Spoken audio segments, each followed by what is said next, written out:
Funny, my previous video, another angry one, in the end, although I think there was a valid point in there.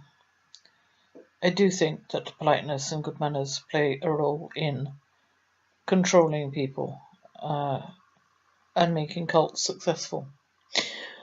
That said, it did remind me of the time around the time when my first daughter was born, which was an absolutely ghastly time.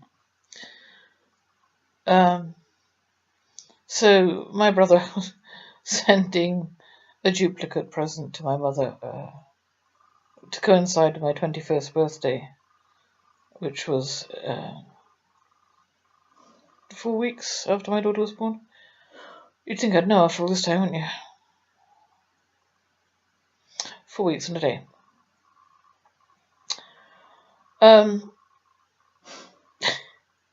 It just struck me how very odd again.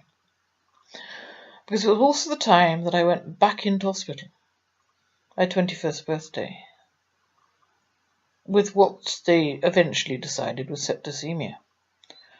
I thought I was in labour again. I thought they'd left the twin behind. It was that bad.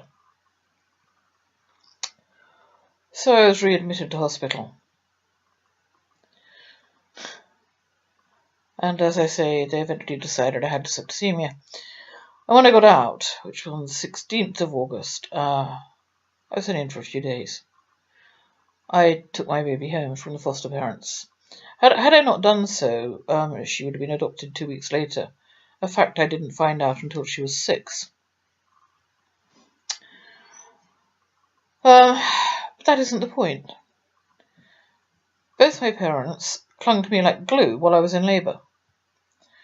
They had to be practically prized away. And it was an agonising labour. First baby, my hips at that time, it seems funny now, were considered to be too narrow to take a breech.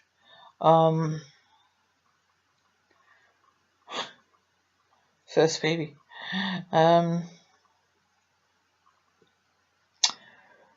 They had to be taken away, or they would have accompanied me into the delivery room itself.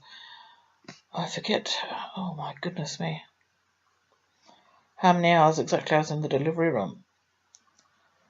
I know they topped me up with epidurals a few times, until finally one worked. But that isn't the point. My father loved to watch suffering. He loved to watch people in agony. But apart from that, I think they were there to ensure that my child went where they wanted it to go, whatever it turned out to be, a girl as it happened, not where I wanted. Because when I got septicemia, neither of them visited me in hospital. So isn't it rather strange that they wanted to be there while I was in labour? Just a bit odd. And that would, of course, had my father been allowed into the delivery room, have facilitated what I believe he had done on previous occasions. He would have had the opportunity to swap babies. Just a thought.